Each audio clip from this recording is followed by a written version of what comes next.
Previously on Tough Builds. Wherever love goes, there is also misery. It's no mystery. And you and I, we got history, yeah. Wherever love flows, there is also tragedy. When we're in too deep. And you and I, we got history, yeah. Go look in the mirror, say, hey, I'm sorry for all the pain.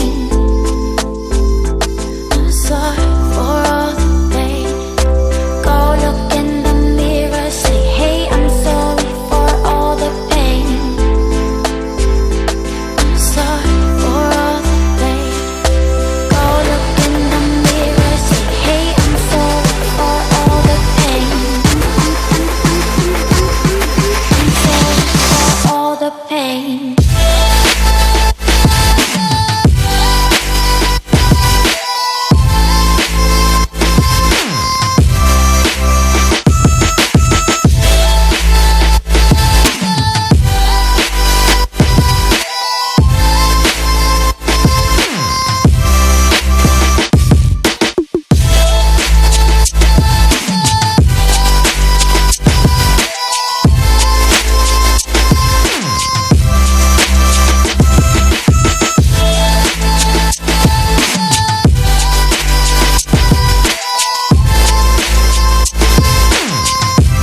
What is up, my TBC squad? It's your boy Tough Builds. Coming back at you guys with yet another Mustang episode. Today I'm going to be actually teaching you guys how to change the oil and the in-cabin air filter on a 2016 Mustang EcoBoost. It also goes for 15 and 17 if you do own one. So let's go ahead and get this done. I want to fill you guys in with this car's history. This car was a rental slash flea car. There's a few things that I just don't trust when I hear the word rental and flea for two main reasons. And those two main reasons are that I just can't believe that they don't have any records showing that they did some oil changes, spark plugs, in-cabin air filter, which is very, very important, guys. You want to keep that in-cabin filter as clean as possible. You don't want to clog up your AC fan and blow the AC motor. Won't be fun. So before we go ahead and do some work on this Mustang right here, if you guys have a name, go ahead and pick. If you guys already did, we're going to be putting that through a vote. I'm going to let you guys decide on what this car is going to be called because I want you guys to be involved in my channel 100%. I don't want to be the only one involved in my channel. I really want you guys to be a part of it. I got this book right here. You're probably wondering why did I pick up a book. It is always good, to matter of fact, it is always very good to keep track of when you do oil changes, spark plugs, or anything other than that. So that way you have it for your records, and you also have it for records when you want to trade the car or whatever the hell may be. So let's go ahead and get this baby lift up. The first oil change of ownership, guys. This is going to be the first oil change of the blank car that I have no name for yet, but we're going to be coming close. We are going to be starting a car community out here. You guys haven't met my best friend yet that I met out here. His name is Sal, but we'll be getting him in the video very shortly. He's actually modifying his car right now. I'm trying to teach him a little bit more things about cars as well. He loves cars, but he just doesn't know anything about them. So that's why I'm here. We'll be revealing that whole situation later. His car will be in the videos eventually. We're going to be doing some crazy stuff. So let's go ahead and get this car lifted. So we finally got the Mustang lifted up. As you guys can see it right now, right in front of you. I actually took a picture I'm going to be throwing into this right here. As you guys just seen that, the oil filter looks like it has some oil. I need to figure out if that oil filter is leaking or is my oil leaking. I haven't really just quietly decided on which it is, but we're going to go ahead and take this oil out of here. I'm going to put the new one in. And we're going to keep our eyes open and make sure that this is not the problem. So, this is what I mean with rental cars right here. You always want to make sure you change everything when you get one.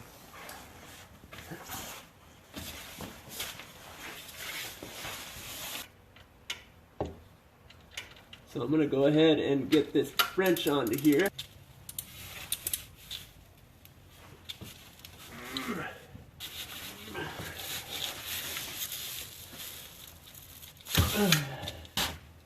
Alright, so now once you got the nut loose, you want to be really careful.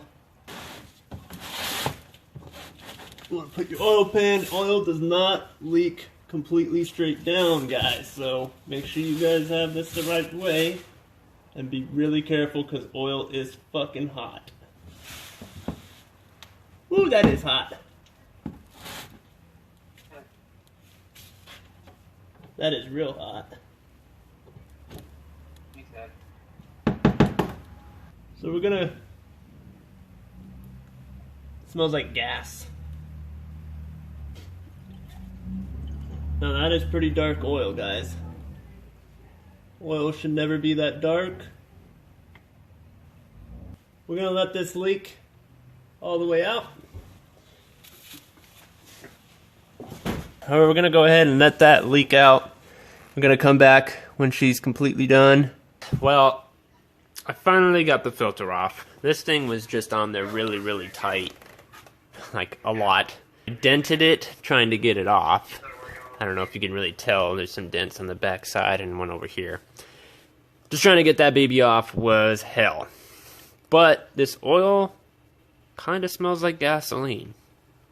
So that only tells me that this motor definitely needs an oil catch can, which is right there.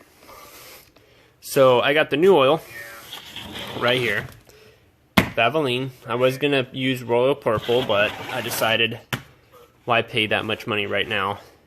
Let's just go with something basic. When you tighten this guy on, you just want to make sure you don't tighten it too hard again. Just make sure it's really something that you can take it back off, but tight enough to where the oil is not going to be leaking out. You definitely don't want that. And always remember, take out your filler cap when you're draining your oil. For those that just don't know how to do it yet, you always want to take it out, clean it, and then put it back on after you refill it. I'm going to go ahead and drop the car now. The car is finally dropped on the floor. I just went ahead and poured in the first 5 quarts right here. It's all gone. These are actually really cool. I like how they have like a little tunnel thing right there. I don't know if you guys can actually see that. Makes it easier to pour. And just go ahead and grab one of these guys. Put it in there. Hold it. Don't think it's going to hold there by itself, even though you have one that will fit, and you think it might hold by itself. Don't do that. Grab the other one by the handle, and just start pouring. It's always good to put some towels, like right here in this little area. All right here, towels. After that, you're pretty much good. Just leave it alone, start pouring your oil. I, on the other hand, got 6 because I found out that this car takes 5.71. This, right here, takes more than 4.73 liters. I don't know if I want to change it every 3,000 or 4,000. I have to look on my manual. Usually you're supposed to do it at, like, before it hits your due time. Always. Always, always before what the manual recommends. Alright guys, so now that the oil has finally been done, make sure that you have no leaks. Turn on your Mustang remote. You gotta have the hood closed, or else your car will not allow you to start the engine. So close your hood, start it up, take a flashlight or a light, let it run until it starts warming up again, and then let it sit for a few more minutes. Check everything. Put your hand underneath there. Be careful though, because it is hot. You just want to fill the top of the oil filter. Make sure that oil is not leaking out of that. I usually just check the rim on the spot that's not closest to the motor. I check all of that, and I also check the oil screw as well, making sure there's no oil coming out of there. So without further ado, I'm going to go ahead and pop open this hood. We're going to get this filter back in. We're going to take it for a little cruise down the block just to make sure everything is fine. Other than that, guys, it's pretty much it. So let's fast forward this bitch.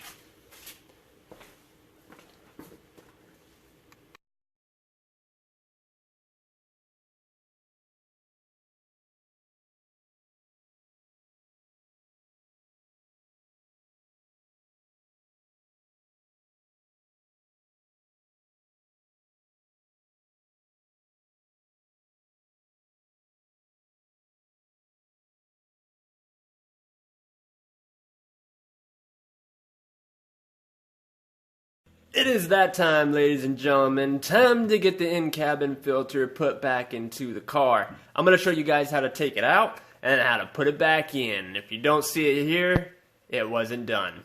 Let's do it. For this filter right here, you guys are going to need this WP10195 for the Wix. I always trust Wix. I always use Wix. Wix is a good brand. On the other note, you're going to need a T20 Torx bit. And there's two ways that you can do this. But the first way that you can do this is going up right here.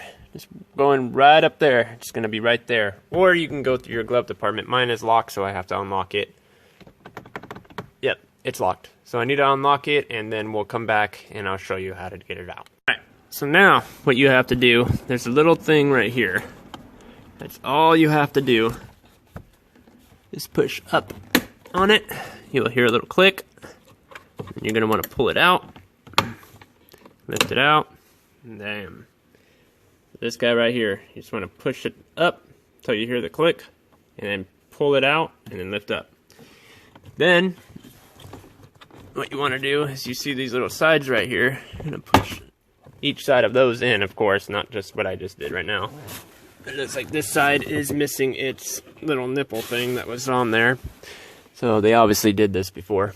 And then you have this little door right here, which in this one's never been touched, so I don't think so. I don't think it's ever been done. And then right here, this little guy right here is going to be what you need. And there's going to be that screw right there. I don't know if you guys can see it, but that screw right there, that's a T20. You want to take out that screw, take off the door, and your filter will be right in there. The best way to get it out is probably from underneath, or you can just pull it out. I mean, this one's pretty old anyway, so this guy, you can just bend forward. He'll give you more room to work on, right there. And then since my eyes suck, I need to find my T20. So a T20 is not even probably that either, because that one's pretty big. Huh? Okay, I proved myself wrong. Alright, once you get that screw undone, you will notice that your door comes right down. You want to make sure that you get the little hook out of the back end. Okay, now in here is your filter, right here. I'm just going to go ahead and pull her out. Keep pulling. You're going to have to bend it a little bit. If you look at it, that's pretty dirty. It has leaves in it. It's corroded with dust. Like, yeah. Compare that one to a white one. That's right in this box right here. This is what the new one looks like. See how much cleaner that is? Let's go back. Side by side. Nasty, bro. Alright, so the best way to get this guy in is you want to make sure that you are following directions. On most of these, it shows you arrows. So, flow. That's what those arrows mean. That's where the air is flowing from. So you want to stick it in with the arrows facing downward. And you want to push it back in. Just like that, with the arrows going down. You want to do it from the bottom, underneath your passenger side right here. So you want to lift up your box and just shove it in there. Push it all the way in. Push your box back down. Go ahead and put your door back on. Screw it back on. Put all this stuff back on. And you're pretty much done, guys. I mean, I would show you how to do it right now, but there's just no way in hell I can hold a camera and do it at the same time. Alright, so air cabin filter is finally back in. Now what you want to do is you want to take your little bar. You want to make sure that you don't put this first and then have your bar sticking that way. I mean, that wouldn't be pretty. You want to bring up your glove box again, but with having this time this way. So basically you just want this handle being out, pushed out, because it will get pushed in. And you're gonna push it back into the hole. Back down, you hear the clip. And whatever you just took out of your glove compartment, like I just did, I'm gonna go ahead and put back in, which is my registration. And go ahead and close your glove compartment. Everybody should know what to do at this point. If you guys did enjoy this video, go ahead and smash that big red button there. Don't forget to hit the bell on the side so you guys get notified when I do post a video. Give this video a thumbs up or a thumbs down. Like I always say, I love my haters as much as I love my lovers. Ain't that a fact? And share this with your friends, your family, your dog, your bird. I don't give a damn who you share it with. Let's get this video out. Let's grow TBC, guys. Burn rubber, not your soul. I love you all. Thank you for supporting. Also, by the way, you can pick up merch right at TBC. I'll see you guys in the next episode. Peace!